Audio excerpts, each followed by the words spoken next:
जिसको आप लोग पिंक आई कहते हैं, जिसको आप लोग कंजक्टिवाइटिस कहते हैं, ये जब डायग्नोसिस बनती है, जब इसका मेडिकल टर्मिनोलॉजी में नाम लिया जाता है, तो हम लोग इसको एपिडेमिक कीरेटोकंजक्टिवाइटिस कहते हैं।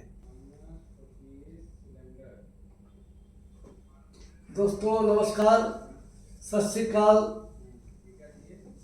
सलाम वड़क्कम। दोस्तों मैं डॉक्टर IP शुक्ला, IP नेत्रालय बैढ़न, आपका अपने YouTube channel I care I में स्वागत करता हूँ। दोस्तों मैं आज अपने छोटी सी क्लिनिक में कम से कम 20 पेशेंट एपिडेमिक कीरेटोकंजक्टिवाइटिस का देखा है, जिसको आप लोग पिंक आई कहते हैं, जिसको आप लोग कंजक्टिवाइटिस कहते हैं। ये जब डायग्नोसिस बनती है, जब इसका मेडिकल टर्मिनोलॉजी में नाम लिया जाता है, तो हम लोग इसको एपिडेमिक कीरेटोकंजक्टिवाइटिस कहते हैं। एपिडेमिक मतलब पूरे क्षेत्र में इन्वॉल्व है, पूरे कंट्री में फैला हुआ है। कीरेटो मतलब कार्निया इन्वॉल्व है, कंजक्टिवाइटिस मतलब कंजक्टाइवा इन्वॉल्व है। तो दोस्तों कंजक्टिवाइटिस ये नहीं है, ये एपिडेमिक कीरेटोकंजक्टिवाइटिस है, जिसमें आपको कंजक्टाइवा में रेडनेस मिलेगा, पिंक कंजक्टाइवा मिलेगा, रेड आई मिलेगी, हेमरेजिक कंजक्टाइवा मिलेगा, स्वॉलन कंजक्टाइवा मिलेगा, इचिंग होगी, ग्रिटीनेस होगा, गड़ रहा होगा, पानी आएगा। और सबसे बड़ा सिम्टम जो कि लोग मिस कर रहे हैं, इसको सिंपल कंजक्टिवाइटिस जो लोग समझ रहे हैं, ये एडिनोवायरस के द्वारा फैलाया गया एपिडेमिक कीरेटोकंजक्टिवाइटिस है। इसमें आप देखेंगे तो प्री आरिकुलर लिम्फ नोड भी इन्वॉल्व है। प्री आरिकुलर लिम्फ नोड एक स्वोलन लिम्फ नोड होता है, जो पेनफुल होता है, टेंडर होता है, और पहले इसमें एक आंख इन्वॉल्व होती है, और जब दूसरी आंख टच होती है, पहली वाली आंख को टच करके दूसरी आंख को जब पेशेंट टच करता है, तो वो वायरस एक आंख से दूसरे आंख में पहुंच जाता है। इस तरह 70% केसों में ये दोनों आंख में होता है, बाइलेटरल होता है। अधिकतर 30% केसों में केवल एक आंख में होता है। इसमें मेन सिम्टम होगा, आंख लाल होगी, हल्का फीवर आएगा, प्री आरिकुलर लिम्फ नोड इन्वॉल्व होगा, और 20 से 50% केसों में कार्निया में सब इप्थिलियल केराटाइटिस होगी, कार्निया थोड़ी हेजी हो जाएगी, और उसमें थोड़ा सा विजन ब्लड हो जाएगा, थोड़ा रोशनी कम हो जाएगी। पेशेंट को मैं बताना चाहूँगा कि आप लोग आँख लाल है ये समझ के घर में न बैठे रहें कि सिंपल कंजक्टिवाइटिस है, ठीक हो जाएगा। अपने अच्छी वाली आँख को बंद करके, या अगर दोनों बीमार हैं तो बारी बारी देखते रहें कि कहीं विजन तो कम नहीं हो रहा है।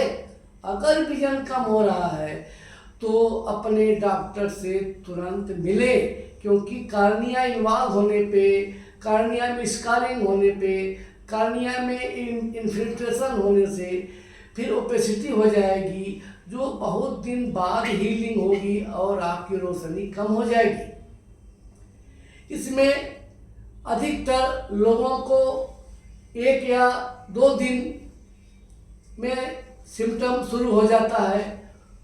एक फैलने का इसका जरिया है, एक पेशेंट से दूसरे पेशेंट में फैलता है, या मास क्लोज चेम्बर है, स्कूल है, कॉलेज है, स्विमिंग पूल है, नर्सिंग होम है, हॉस्पिटल्स हैं जहाँ पे क्लोज गैदरिंग है, जहाँ पे अधिकतम रस है, वहाँ पे छींकने से, खांसने से, एक दूसरे के कंटेक्ट में आने से, एक दूसरे की तौलिया, साबुन या पर्सनल केयर आइटम यूज करने से आपको कंजक्टिवाइटिस होने का डर बना रहेगा। इसीलिए जब कंजक्टिवाइटिस किसी को घर में हो जाए तो उसका तौलिया, उसका साबुन, उसका बर्तन, हर चीज़ अलग कर दें और हर आदमी अपना बिना हाथ धोए अपनी आँख न छुए। हम लोग अभी कोरोना में सारे प्रिकॉशन लिए हैं।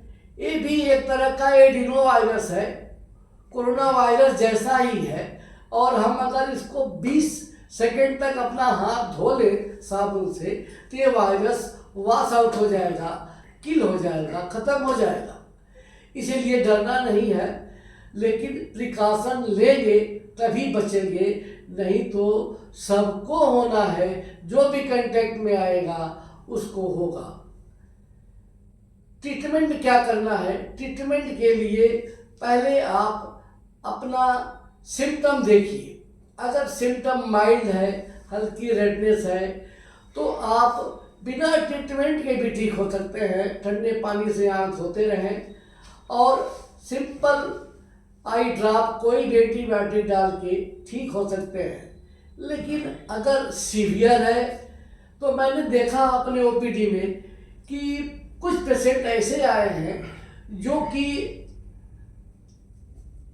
सिंपल लेके 2 दिन 3 दिन आए, लेकिन सिंपल बीमारी 3 दिन के बाद उसको मैं देखा कि सेलुलाइटिस में बदल गई, ऑर्बिटल सेलुलाइटिस हो गई, swollen lymph node, swollen lid हो गया, पूरा लिड स्वेलन हो गया और पूरा कीमोसिस हो गई, पूरा हेमरेजिक हो गया, दोनों आँख में हो गया और केराटिटिस भी हो गई। तो कभी कभी कॉम्प्लिकेशन हो जा रहा है।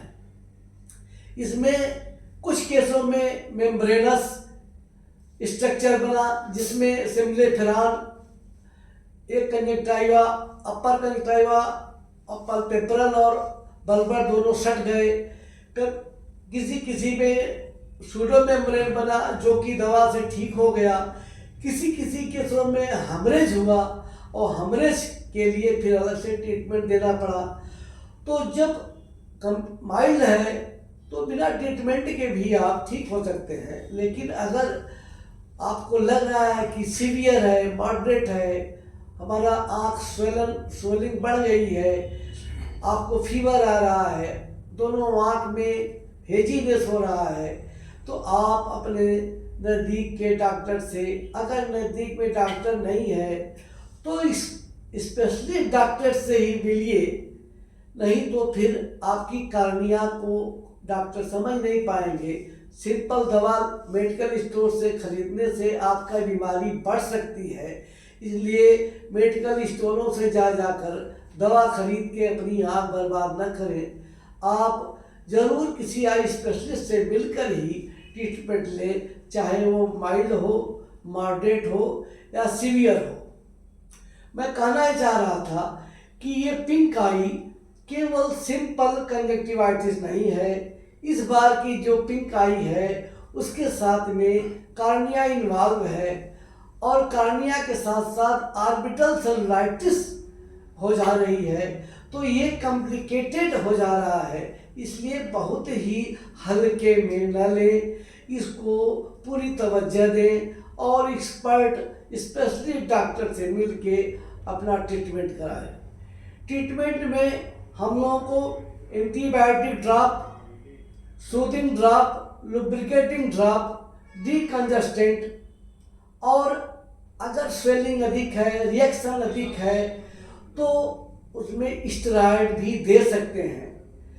यदि ऑर्बिटल सेलुलाइटिस हो रही है तो उसमें इंजेक्टेबल एंटीबायोटिक तक हमको देना पड़ा है, क्योंकि ऐसे ऑर्बिटल सेलुलाइटिस हो रही थी कि सीवियर फीवर था और दोनों आँख में ऑर्बिटल सेलुलाइटिस थी, हमको इंजेक्टेबल एंटीबायोटिक देना पड़ा।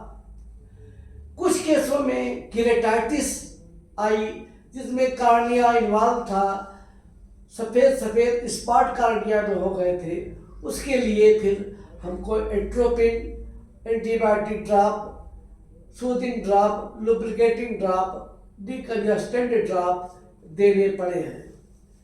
तो मैं कह रहा था दोस्तों, इसका बचाव ही इलाज है, और अगर आप बचाए नहीं तो फिर आपको सिंपल से लेके सीवियर तक बीमारी हो सकती है। जैसा कंडीशन हो उसी के अकॉर्डिंग आप अपना ट्रीटमेंट कराएं। Thank you.